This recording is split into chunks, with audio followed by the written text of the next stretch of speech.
Welcome to another episode of Sip Something Sunday. I am here this Sunday with the Mr. Bubba James. Bubba, welcome, welcome, welcome. Thank you for having me. Thank you for having me. So,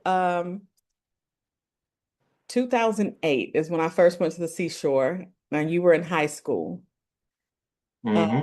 a kid. So to see you grow up and, now you're a father, um, Mm-hmm.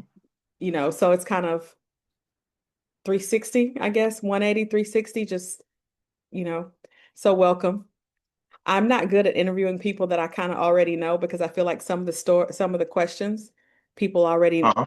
I already know. I feel weird asking them, so we can just talk and No, go from there. you can still ask them because I feel like, you might know a part, but you don't know You in right. depth. You might just You know are the right. surface. You are right. So I'll ask anything you want to ask. Okay. So let me ask you this. How I know you were a football player, you went to college in CCU for football. How did you get into music? Well, music got into me. I didn't get into music, so just growing up around music my whole life. My family, they had artists. My older cousins, they were in music, so I always heard music. And it just I just wanted to jump into it, even from church. I mean, singing in the choir. I just love taking lead. Um, then getting a little bit older, hanging out with some of my cousins that you know, some of them about their life, some of them not about their life, but I loved all of them. I hung out with them and they put me on like some good gangster rap. So I grew up loving that aspect of music, trying to do some the rapping stuff. But I ultimately found myself in a mix of everything I love, where I love gospel, R&B, gangster rap, and all of that. It just made the sound I do today. It's called rhythm and country. So that's how I got into music. It really got into me. I was around it. Yeah. What I do like that it's called rhythm and country because it's not your traditional country music, but it's Hmm. still country music, you know, and you're from the country. I mean, Charlotte is it, I don't think people realize that there's a little bit of country throughout. I think people think of only the deep South, Louisiana, Texas, Uh-huh. Mississippi, Alabama, but North Carolina is pretty country. Yeah, I mean, I think some people know that, and I think some people perception of country is also if you didn't grow up on a farm, if you ain't ride horses, if you ain't been mudding, like there's different layers of the country, and no one's peeled back my layer of the country, which is the ghetto side. No one's actually put a scope in how do we live here. Talk about being on hood trailer parks. Talk about not having farms, but talking about everyone living in a trailer, everybody on the same dirt road as your cousin. Like that's the type of country I'm from, and that's what's never been spoke about. So when you hear me throw references like dirt road baby or like all my cousins stay on the same road, like uh, selling EBT, like that's my version of the country. That's why I didn't want to compete with anybody doing music right now doing country because I know that's the first thing they're gonna say is that ain't country. Well, you tell me what's country because your country is your country. My country is my country. That's why out the bat, I didn't ever want to say I'm a country artist. I tell everyone, I don't care if I'm talking to white media, black media, it doesn't matter. The music I do is called rhythm and country because I'm doing a blend of music that I grew up around that I really love. And I love my sound. And no one is doing my sound because no one can do my sound. You have to actually it has to be in you to do this sound. You can't just put on a beat and start doing music. It has to be in you. That's why I think I do it so well. I st first album is still like it made my 2024 top, it Huh? made my 2025 top. And then sometimes I'll go back, I was like, okay, let me listen to the new stuff. And I will, but I still go back to the first one just because it's just some songs there that are extremely heartfelt. And Oh man, you don't know what's coming. Oh yeah. my God, this I think. So now we're talking about albums. So the reason why I'm doing a new album next month called Rhythm and Country 2 is because it's going back to some of that essence of rhythm and country. So the whole landscape of my music is kind of funny how it was made. So Rhythm and Country was like an introduction of this music I like. This is what you're gonna hear. Then I made Table Made. Table Made was going. It was basically showing you like, hey, the table is made for where I'm going. I want to show you some of the diverse tracks I can do as well with Table Made. And then I made another album called Ghetto Country. That album was made just to talk about my side of the country, what we go through. I brought in a little bit more rhythm in that project. And then my latest project that I did a collaborative with Daniel. That is more still rhythm and country, but it has more of a traditional country sound, mixes with some rhythmic country. And this project I'm about to drop, I'm gonna tell you right now, it's the best music I've done in my life. It's already done. I share some. I don't want to share music with people because I want people to experience it at the same time. This body of work I'm about to release is, as an artist, sometimes we're too like trying to make the next best song, the next best hit. This album felt like the first one. I didn't try too hard. When I heard the beat, I knew what to write to. I knew to let the beat guide me, just like I did the first album. And that's why it made sense to call this Rhythm and Country too, because it felt like making that first album. You you are a writer. A lot of people are singers, but you are a writer. You wrote all of your songs. Everything you hear from me, I wrote. There's not one thing that you haven't heard that I didn't write. I wrote everything, and I still have about 150 songs that I started just didn't finish because that's how my brain work. I think I have ADHD, and whenever I wake up with an idea and I write it down, even if I don't record it that day or I don't do nothing with it, I keep it because I know it's going to come back eventually for something else. So, I mean, I write like nobody business. I mean, and what's crazy is people just think I write music. I have so many ideas in my head that I just write. I write business ideas for other people. I write movie ideas. I write TV show ideas, and uh how do I say this without sounding like delusional? So if somebody asks me why I do all of that, it's because when the opportunity meets itself, I want them to look at me like, where was this guy at? He's not just a musician. This guy's a creative. And that's where I see my track going with music for a while, then some acting in movies for a while, some directing for a while, but always been a creative because I'm always creating something um, for entertainment. Yeah, because you did comedy for a while. Yep, comedy is what I started doing because I love music, but no one took music serious. Everyone was like, you're too goofy, you're too funny. So I just did what everybody else said I should do. So I was great at it. Moved to New York, won some competitions. I think I was great at stage present, and I loved that. I loved everything about stand-up comedy, but it was not feeding what I wanted it to feed.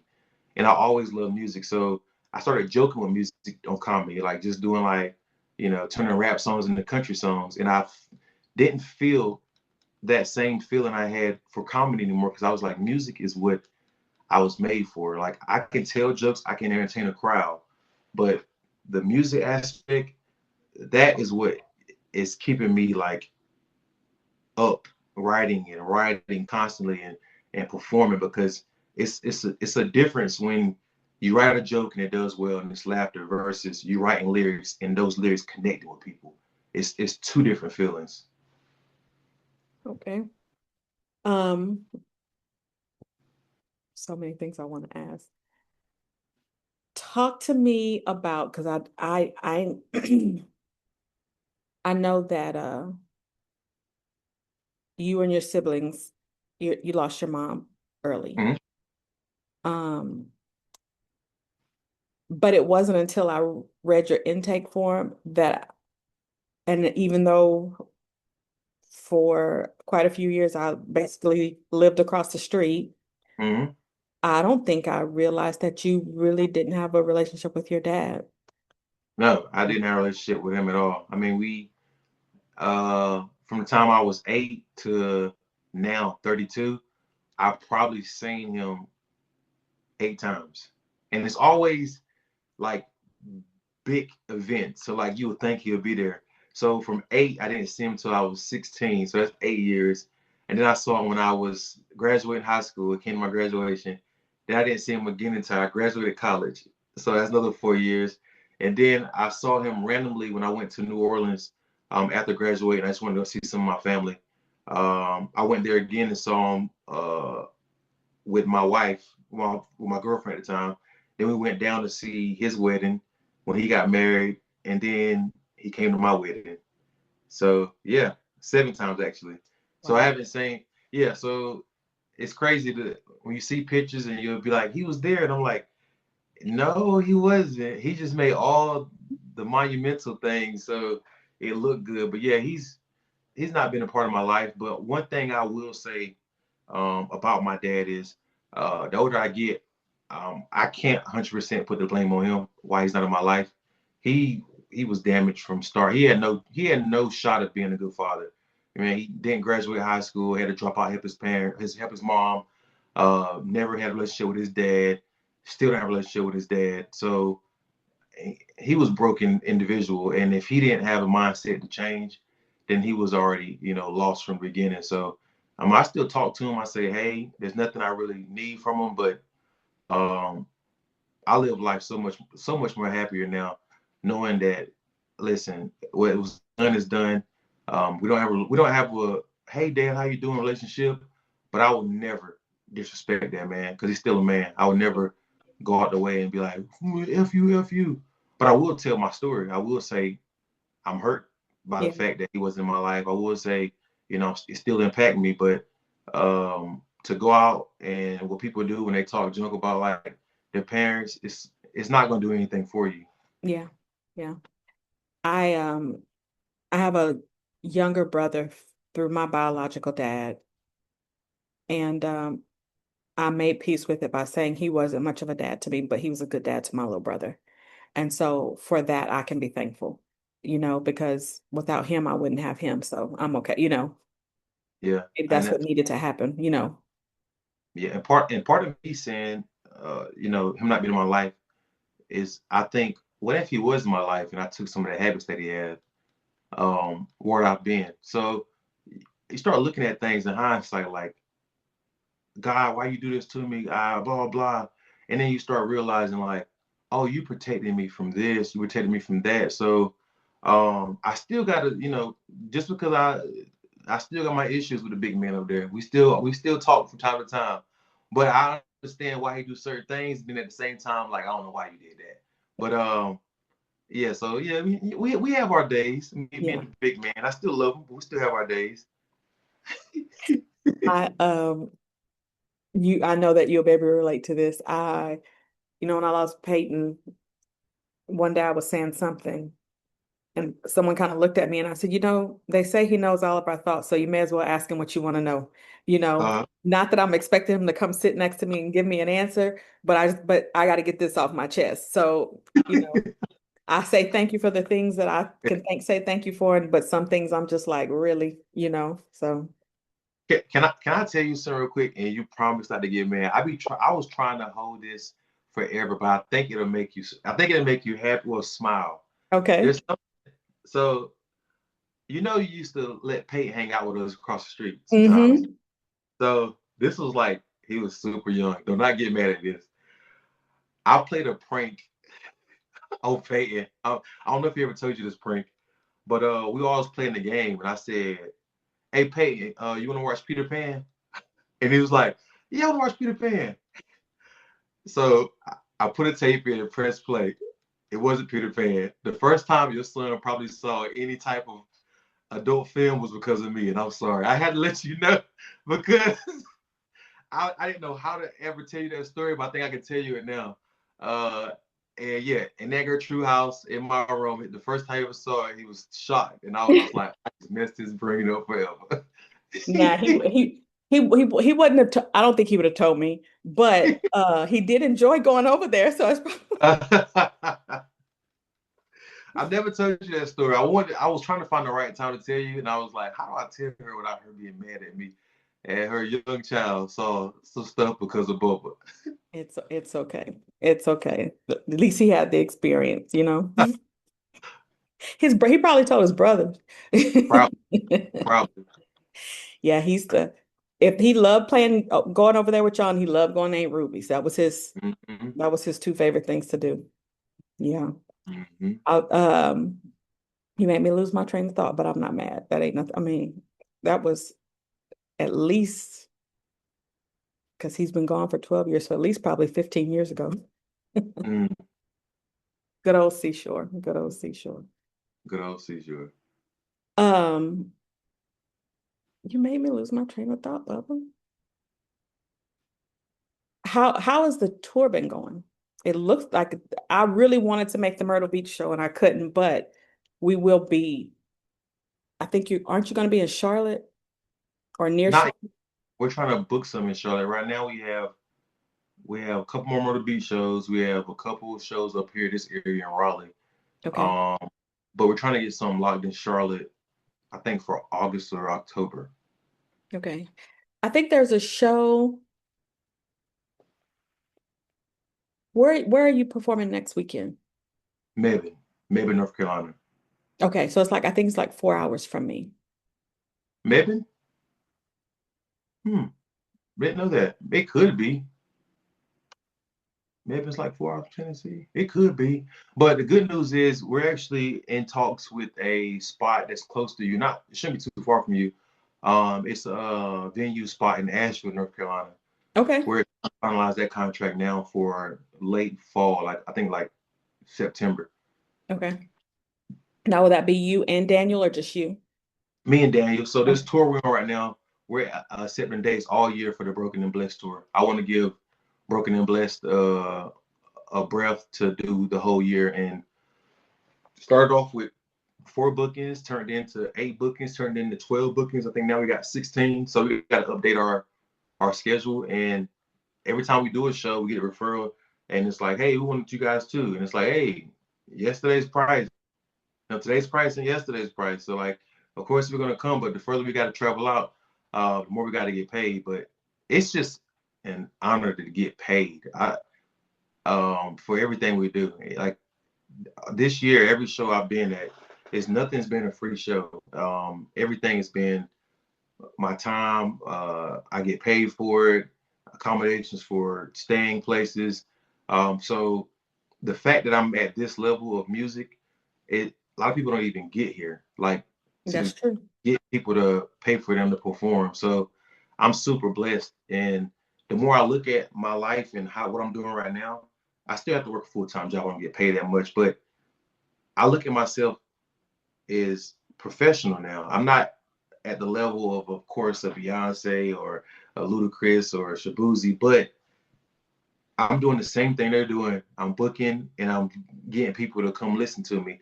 And I look at myself now as I'm not McDonald's yet. They're McDonald's, but McDonald's had to start like me to become McDonald's. So I think I have that mindset now where I'm on an even playing field with everybody. I just haven't scaled to where everyone is at right now. Listen, whenever you first announced the tour, I'm like, dang, because I work in tourism. Yeah. So you're touring during spring break, which is my blackout, but I'm like, I'm gonna make it happen. Now, Uh-huh. I don't know if I want to wait till August, to be honest, because I feel like I'm missing out on something. Um, but Asheville is just an hour and a half down the road. Yeah, Asheville will be a great show. I know next weekend, Mebane. I know that's far from you, but that is actually going to be what I'm hearing is going to be a packed show because the word around town is people are liking what they see from bar to bar. So it's like, let's see what these guys are hitting on. This is the first time that the bar is doing paid marketing for us. We don't have to pay for it. So that's how I know that even the bar decided all this coming. Because I saw a sponsor ad from the bar, and I was like, I didn't pay for that. I was like, oh, they're paying sponsor ads to get people to come out. So I was like, okay, they must really believe in us. Listen, every little thing is a blessing, but just I don't know anything about the music industry, but I do know every little thing costs Yeah, from, so for them to be able to do the advertising for you, that's free promo. but yeah, free promo. So I appreciate it and I accept it. And um, listen, you would never hear me complain about anything that's free, that's putting more eyes on Bubba. So it's a great feeling. How's being a dad? Man, being a dad is the I can't explain it. It's how do maybe one day it'll change, but it's he could do no wrong to me right now. Like when he cries and like I wake up middle of the night and I'm kind of stressed out, the moment I pick him up, it's like I forget I'm even like mad for waking up. And I'm like, how do you have the power to change my mood in a split second? So I can't explain how it's just it's one of the greatest feelings. It makes me feel that I would say it gives me kind of like this hope of his world might be a little better than my world. Like, and even if I'm not here to see it, a piece of me will be here to experience it in the spirit. So it's like it kind of made like me immortal a little bit. Because now Bubba James will go on. Yeah, I mean, unless he don't want kids or can't have kids or something like that. But just seeing him, um, it really makes everything. This is the first time I've been lost for words. I think it's because of him. I really don't can't put it in words. The feeling that I get by like just being around him. It's just like one of those things. You don't have words, you just have the feeling The inside. feeling, yeah, yeah. Well, I know one thing. He looks like it's crazy because he looks exactly like you, but he looks exactly like Morgan. It's like, Well, everyone says he look like Morgan, and I understand. You know, most boys do start looking like their the mama, and if he never looks like me, that's okay, because then I can say, you might look like your mama, but he started from me. Yeah, he started from here. I guess that's true. That is true. That is true. How are your how are your sisters feeling about the music? Man, they're some of my biggest supporters. Um, every show they can make, they come. Especially if it's home back home. Yeah. They actually talking about coming up here to some of the shows because, they just. I think last year in 2024 when I first started, it was like, okay, sound good.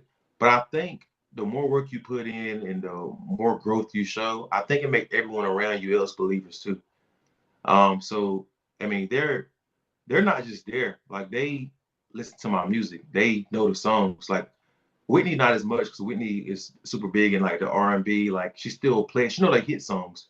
But Courtney would know songs that I didn't even know she would know the album filler songs, like the songs that nobody played. That she would know those songs. So it just shows me that um, they believe in me. They're locked in because sometimes you get lonely on this road because you Yeah. think you're the only person that believe in what you do until you actually start talking to family and you start talking to folks and you start just mixing around. Um, and then I think the biggest like whoa thing to me was I don't live home anymore. But when I go home, the amount of people, one day I want to record this and put a documentary out. The amount of people from white, black, Hispanic, doesn't matter if they recognize a song or something I did, they in passing, they be like, hey man, now I know that song hit. And I just be walking through and I'm like, thank you, thank you, thank you, thank you. But it's showing me that I had to tell my wife this. It's showing me that I'm super humble, but more people know me than I even thought. And I mean, I'm just from Shello. I'm like, okay, they might know, they might not know it.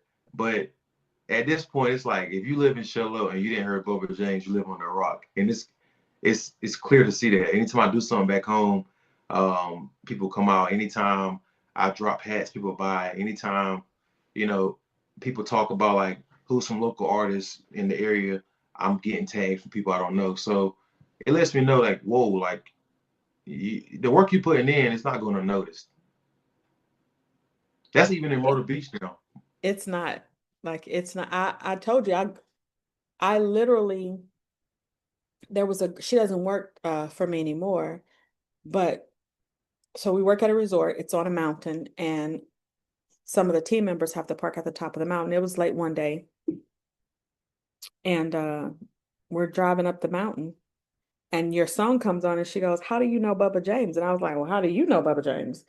And she was like, "My boyfriend listens to him all the time." And I was like, "Really?" And she's like, "Yeah." And she starts, and I was just, and I think I text you or message you or something, but I'm Yep. just like, that's so, even though it's amazing, like but it's just so weird because she literally was questioning me, and I'm like, no, I know him, So that was pretty, like, that was the first time, uh, like you said, like, not that you needed, but that was like a confirmation too, because it wasn't, it was just a organic Yeah. discovery, and that was pretty cool. And then Glenn, whenever I was talking about going, when we were talking, going to see you in Nashville, and he was like, "Yeah, we're going to Nashville. Her cousin has some type of show up there." And so when we were driving, he was like, "Well, what does he do?" Like, I'm like he gonna play in the band? I'm like, "No, he's gonna sing." And then afterwards, and literally for that, he's like, "Man, Nika, he's good. Like, he's really good." I'm like, "I know." I know. And I'm like, I couldn't let him come this close without going. But that was a fun night. That's the night we saw Neo. Yep. So Nia with his entourage. That was pretty funny. That was pretty fun. That was a good night. But that wasn't a like, and again, hearing you, and then Peanut used to go to a lot of your shows. So Yeah, whenever he you come. perform around Charlotte, I would always get to see it that way because he'd always have it on his Insta or his story. Yep. To see it in person for myself, I'm like, oh yeah, he's going places. Like, it may not, everyone will know your name. You'll be like, cheers. I can guarantee you that because the Uh, music is so heartfelt. You um you want to dance to it, you can relate to it. Some of it you cry to. Um yeah, it's like it's literally, and there have been times like people are in my office, and they'll say, "Who is that?" And and I'll be like, "I'll send you the song." So I'll make sure to send it just so it gets shared and you can get the plays. But yeah, you know you ain't Thank you. Beyonce, but you will be. Thank you. I appreciate that. Yeah, well, not Beyonce, maybe who's a boy? Jay-Z. Mhm. Either one of them. But yeah, you'll be there. I see it. It's, and you are a humble guy, you're a good guy, but you always have been. Um, because you were the football star, you Mhm. were homecoming king. I remember that. But you always were just Bubba. Yep. You were always respectful, you were always polite. Um, I remember, I want to say it was your senior year after you were homecoming king. I want to say you came back to the seashore, like, so that Aunt Ruby and everybody could see you before you went out. And most kids, that would not be the thing that they would be doing after homecoming or prom. So that's just Mhm. how I've always remembered you. And even now, as I see you and you become a dad, it's the same. So um, I think there is reward in being humble. And so I feel like your rewards are, they are here, but they're also coming. Thank you. I appreciate that. Mm. So what type of movies, you say you write movies? What type of movies do you write? Oh yeah, I write all type of movies. I write sci-fi, comedy, dramas. Um, one movie I wrote, um, I want to get in front of somebody to pitch it because I think it's so good. I think it'd be a great movie. Um, yeah, but I keep them, I hold them, and when the right time comes, be the right person, I'll sign some paperwork to pitch it. But I do think some of the movies I come up with has such a great take on what's already out here. So I think the good thing about my writing and when it comes to music, movies, and everything, I'm not trying to recreate the wheel. I think people try to make something that's never been heard or never been done before. When everything has been said, there's nothing new under the sun. If you listen to 1940s music, it's talking about some of the same stuff. And I think people try to say, oh, I got a new sound. Like you might have a new sound, but you are taking from what was already here, which is great. God put it here for a reason, for us to, use it. So I think what I do good is taking something that I saw and just changing some of the perspectives of, because it in most cinema, most movies, is all from someone's perspective. Hmm. And you can have kind of the same movie but in different perspective. For example, people I'm gonna give a movie that's a great movie. Friday. Friday is from Smokey and Craig's perspective. They could remake Friday from Ezel's perspective and it'd be a whole different movie. True. So how I look at writing some movies where I come up with a topic that wasn't discussed in that movie, and I try to think about ways to change perspective, ways to make certain characters shine that never typically shine. Um, and I mean, I think I do it with music too. I think the gift with music is some of my songs, even though it might sound original, it's not original. Like one of my most popular songs, "Long Time Coming." Um, I literally was listening to "Long Time Coming," but I know a change gonna come, and I was just like, I love that line so much, like, because it's really been a long time coming for me, and I wanted to just make it in a way that I know how to make it. Now, the other stuff was original, but the heart of that song is something that was already out and already doing well. I just changed it from the perspective of a struggling systemic being locked down with racism to a long time coming from Section 8 EBT to finally get a little bit of money. So it's the same kind of song. It's just from my perspective is not systemic racism. My perspective was being broke with nothing. Yeah. Do you, in the country space, I do know that we are and aren't always accepted. Um, I think I feel like the younger generation Yeah. accepts us just because um in my time, I feel like every type of music was for a certain person. Like Mm-hmm. R&B was for Black people and rap was for Black people and pop was a mixture. Yep. Um, and country and rock were white people. Yep. But I feel like you kids, like the kids that we birthed, you guys grew up where there are white R&B artists and there are, white rappers and Black country artists. So I feel like sometimes it takes the younger generation to show the older generation. Um, But what's funny is what you're saying right there is it's still some pushback, and not the pushback you expect, not just from the white folks I'm doing music around, it's some of the Black folks. right. I'm in a spot where uh my music might be too Black for the white folks and too white for the Black folks. So it's like really weird. It's like No, the I get it. folks just told me my music sound too Black, but the Black folks told my music sound too white. So I'm in a line where like my fans are people that just love great music, and then I'm stealing fans like from traditional country, and I'm stealing fans from just hip hop. And it's like, yo, I listen to this song. I don't really like country. What you said in that song, like you actually spinning some bars, and it's like, I mean, that is rhythm and country. I mean, I'm telling y'all the genre of music. The only reason I have to put country or hip hop on the titles and Apple Music because there's no such thing as rhythm and country yet. Right. Yet. But when it Today, does become but a it's thing, coming. Mhm. when it does become a genre, I'm gonna own that trademark. Okay. Okay. Now Rhythm, here's my thing.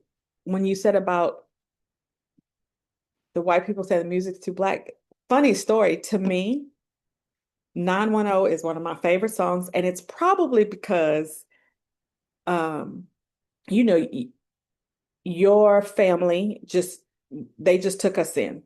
So mm-hmm. so a big part of my heart is there.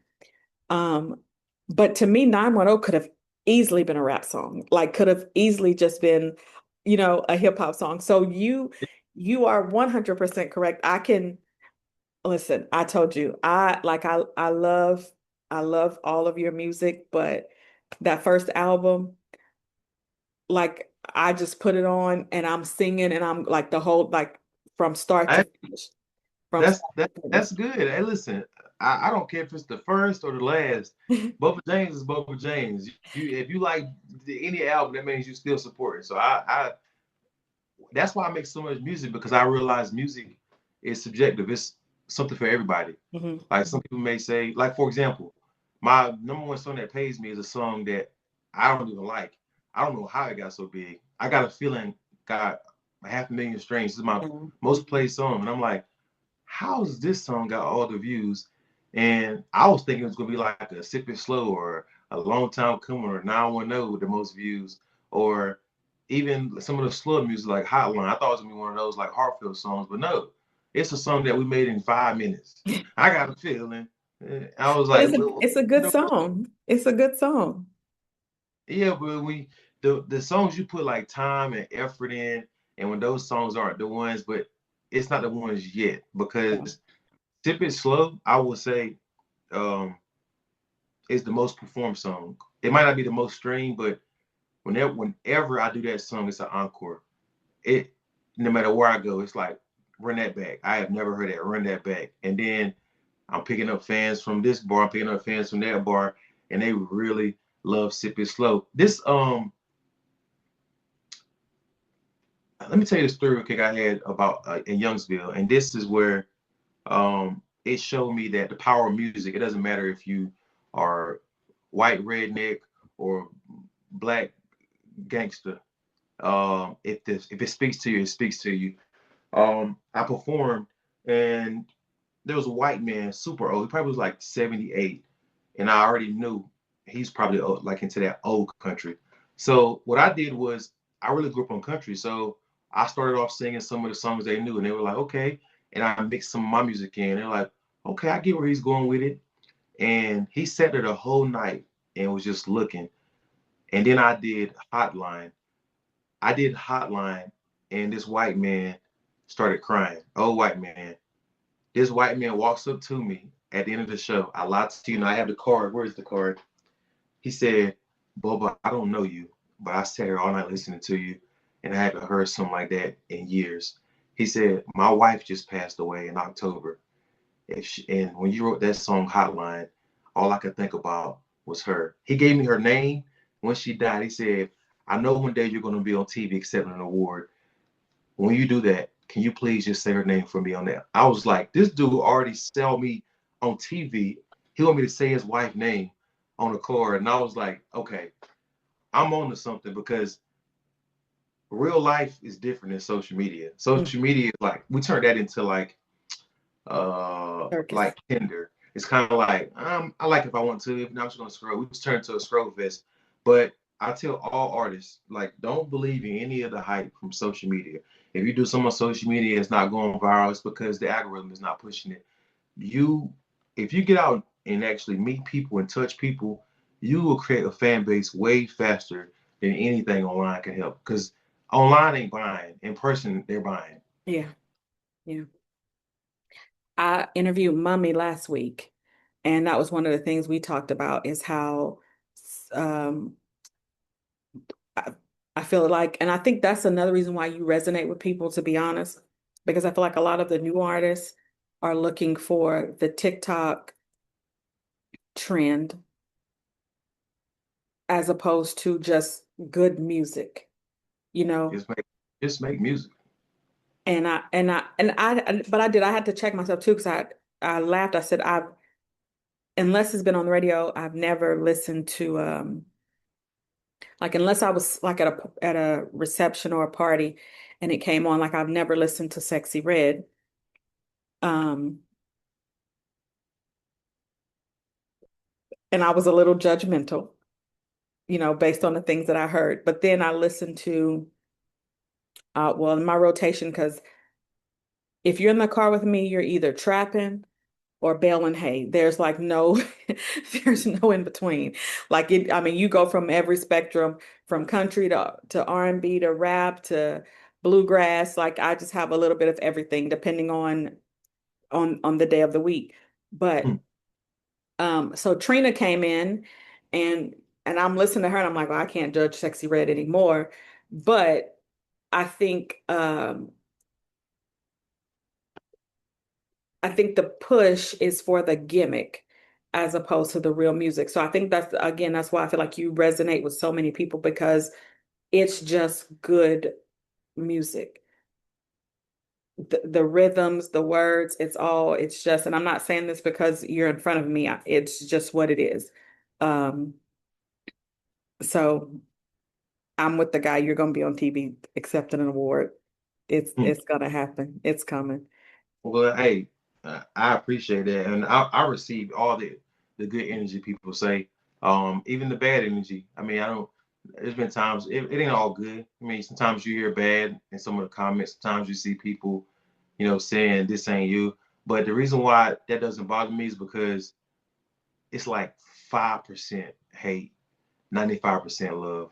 If I wasted any time on the hate, I would be missing out all the people that actually DM me long stuff and come see me and take pictures and uh people I didn't even know. Like I have fans that you would not expect to be fans and they know the music.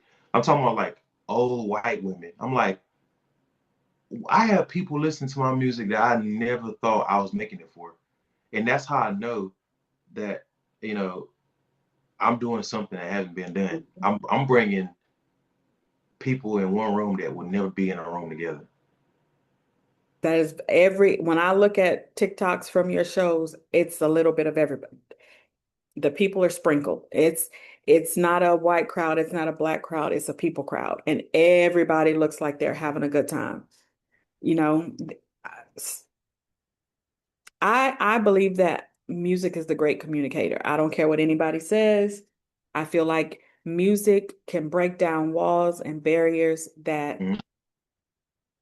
even movies cannot. And so, um, and I also think that uh, musically talented people are just literally a gift from God because you have to, singing is a gift and writing is a gift. The beat maker, all of the I feel like all those people are just touched by God because I don't care. There's a song for everything you feel. There's when you're sad, there's a song there's a song for I cannot listen to Getting By often. I love it, but I cannot listen to it often. Um I have made it through it now one time without crying. Um but in and but in general I cannot listen to it without crying. Um I understand. I couldn't write it without crying, but I yeah. feel like after I wrote it, I knew it was just not for me. It was for a lot of people, Mm. and I want to warn you now. This new album skipped 2 songs because it. I'm gonna tell you one song I got right now, cause it ain't. I'm not gonna let you hear it, but it's basically about how you enjoy the rain. Basically, because it disguises your tears, and it's gonna be one of those songs where it's like, whoa, this dude.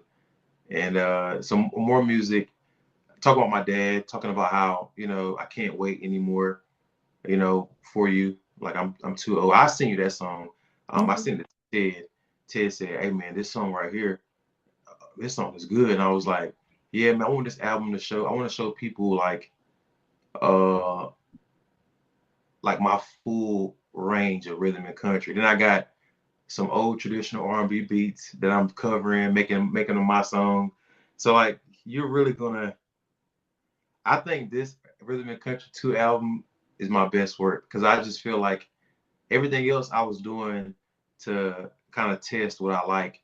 I know exactly what I like now. I know exactly what I like. I like a little bit of up. I like a little bit of medium, and I like a little bit of making you think and making. Now I want to make people sad, but I want to make people realize, we go through these emotions. I go through these emotions almost every other day. So why not put it in the music I make? I mean, I go through being super happy to being super sad, and I have times where I'm super sad. So like, I don't want to let that. I don't want to not put out sad music because I'll think, oh, people want to hear that. Like, no, I'm a real person.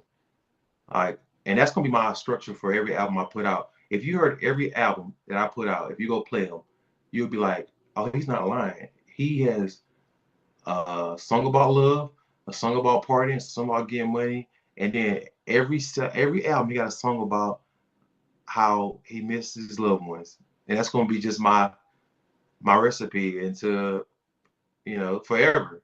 Yeah. I just feel like you know albums should be what you're going through as a person every day, and every day I we have the same emotions no matter how old I get, no matter how long mama been gone. No one can tell me like, yeah, like no one can tell you like how is it getting with Peyton, and your response is gonna be like, there's no words. I mean, I know I have to keep living for myself, for my family, but it still feel like the same day some days. Yeah. It feel like this like, and some days it don't feel like the same day. Some days it feel like okay, but then randomly you can be like, it's crazy because I'm in this position now where I'm getting a lot of good in my life, but I'm also getting sad because it's like I see other people with their mom interact, and it's like call mom, and you don't think about it. They don't hit you sometimes, and sometimes it just go one out the other. But sometimes they actually go in that ear and just stay. It's like calling my mom, and it's like, damn, why today I gotta be sensitive? Like I hear mom probably 8,000 times, and it's like one time it just stick, and I'm like, why I gotta stick right now? Like, why today? And that's just how life is gonna be. And I think most people that has been through something traumatic, like my big part about everything is um, always keeping, always letting people know how I got here and who I love the most. Because I tell you one thing, man. Um, I wrote a song called Memories, and I don't want to put it out because it makes me cry every time I sing it. But the reason why I talk so much about my mom is because when I stopped talking about her, some of my memories faded.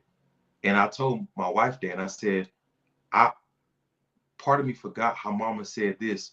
And that's the scariest thing ever. That's why I'm jealous of people that have like videos and pictures and all of these things, because at the end of the day, we're all gonna be memories. But if you don't have those videos and pictures, it's a scary feeling that you will forget some things. And that's what I'm experiencing right now. And that's probably the most painful thing. It's like, oh my God, are you just a memory? Like I noticed that I remember you longer than I knew you. Yeah. That's the crazy part. Yeah. It's, you know, so it's funny that we're having this conversation because I've been working on this kind of not like a full book, but like an ebook. Um, and then I was like, this could be a journal. And the title is called Here's the Thing and Mhm. about grief. And I have several friends who in the last year have lost their mom. Um, and I have no idea. I still have my mom, but I do know grief. And I think the thing that people don't realize is that it's not, and the new catchphrase is grief is not linear. And I say catchphrase because it's something that you never heard, and then now that's all you hear. And that is a true statement. But while it's also not linear, I don't think people really realize it's never ending. No, because there are some days you're right, you're perfectly okay. And then there are some days it's like you're right back at day one. And and it's a fight to pull yourself out of that because, so yeah. Yeah. I, I do listen to, getting by. But I cannot listen to it without, I have one time. But there are sometimes I'm like, yep, nope, can't do it, can't do it today. Um, and I listened to Hotline and it was, you know, and I again, because I do know you and I know you lost your mom and I know several people that that you've lost, that we've lost. It is, I think for me, it's probably more like it's a little different when I hear it. You know what I mean? Than, than when other people hear it. But yeah, yeah. Yeah, so that's why, that's why I make the music, because in a way, it hurts me, but also heals me, because I can keep certain names alive and certain um spirits around me. Like, no one could ever tell me I make too many songs about like my mama, or too many songs that's referencing her, because that's gonna be me. I could write a song every day. I could write a song how you made me feel good, how you made me feel loved, but ultimately, you know, I'm still I'm still mad at the situation. I'm getting better, but like I told you, I even oh my God, I can't wait to hear this song on the album. So before you start, I'm not questioning God, but I am asking a question that most people wouldn't ask, and this is the first time you're gonna hear it in the song. Okay. So I'm telling you, you're this. Gosh, this new album is so good. I can't wait till you call me and say everything you said on that call. I cannot believe you deliver like this. And I'm gonna say, because I know exactly where I know exactly who I am. I know exactly what I want to do. And this is the first time that I'm not testing stuff out. This is the first time I actually know it's good. Well, I can't wait. I cannot wait. So I'll text you and probably be in the middle of the night. Mhm. I'm so glad. I'm so glad that Morgan is not don't think, because I feel like sometimes whether it's Messenger, Snapchat, or even a text, I feel like I always remember that I need to text you or say or respond at the worst times. It doesn't matter. Listen, only people that they phone up and they get nervous, people that's out here doing something crazy. When Yeah. it's not, you're like, oh, that's just about this. So like, you can text at 5 in the morning. If I see it, if I wake up, Yeah. I respond. Don't One night ever I think. was texting and Glenn was like, "You don't think it's late?" I was like, "No." I was like, "He'll answer when he'll answer when he sees it. Like nobody will care." He's like, "Okay, Yeah, yeah, yeah. I think people look too much into that, and then make it awkward texting you at like 8 a.m. in the morning. Like, good morning. It's like, if it's in your mind, I text people when it's on my mind. Like, there's people that woke up from text messages from me, and it was just on my mind. yeah." Oh, I got a new hat design coming out too. That should be ready next week. So if you saw some of the hats that had rhythm and country on the front and Mm-hmm. on the back, I got some colors, some colorways. It's way I would sneak peek your colorway right now. Matter of fact, I just for you, I give you a sneak peek. Let me This, see. I'm gonna show you the colorways I'm coming out with. Colorway.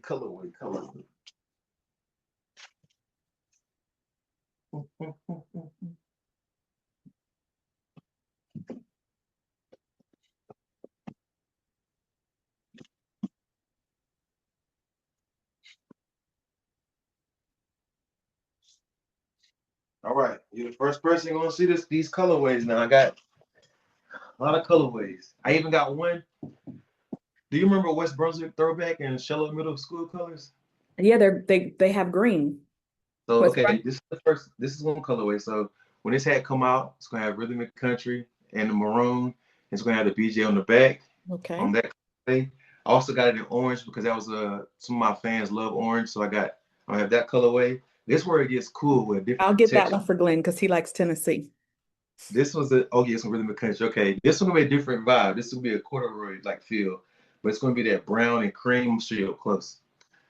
It's gonna have that brown and cream. So I'm gonna have that rhythm and country and brown and a BJ on the back. And then of course I got the corduroy all black. They coming out rhythm and country. But this one right here, I had to do a special because 910 about to shoot a music video to it. And I had to do some special for 910. So this right here, Charlotte Middle, West Brunswick, Delope Middle School. rhythm and country. And I'm gonna have Bubba, and I'm gonna make some of BJ too, or Bubba James.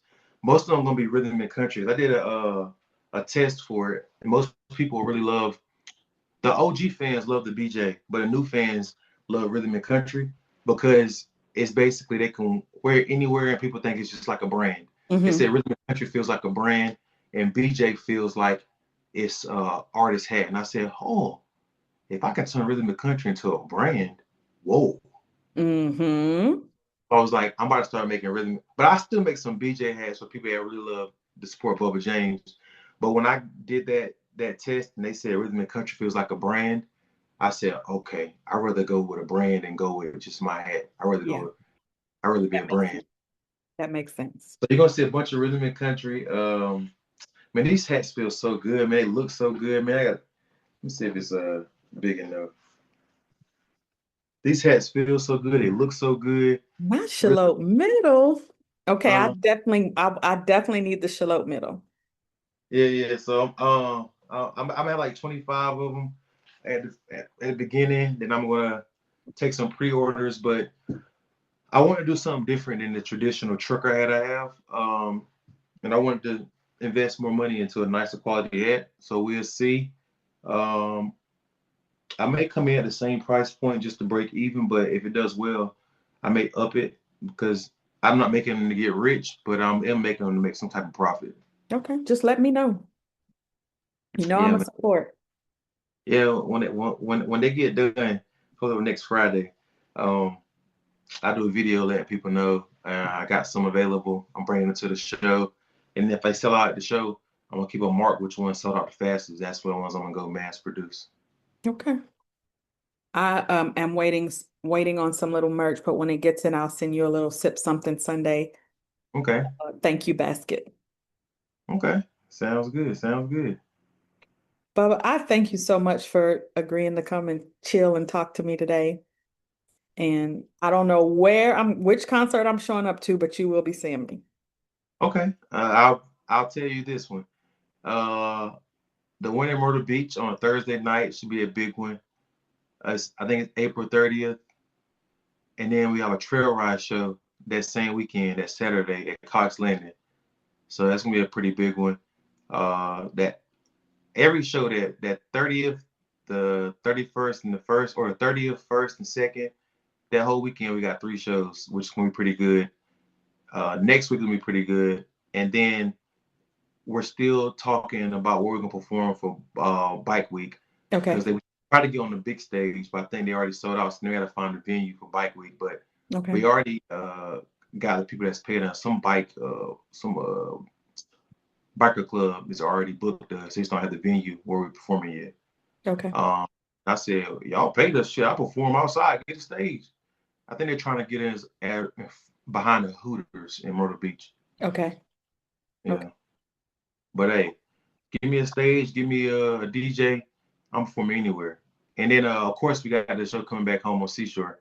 I do that twice a year. So that's gonna be in June, Swamp Series, which man, I did the very first one, and I was surprised that people came out to Seashore. It was what was funny is you're gonna laugh at this one, and I would never call my family out. Uh,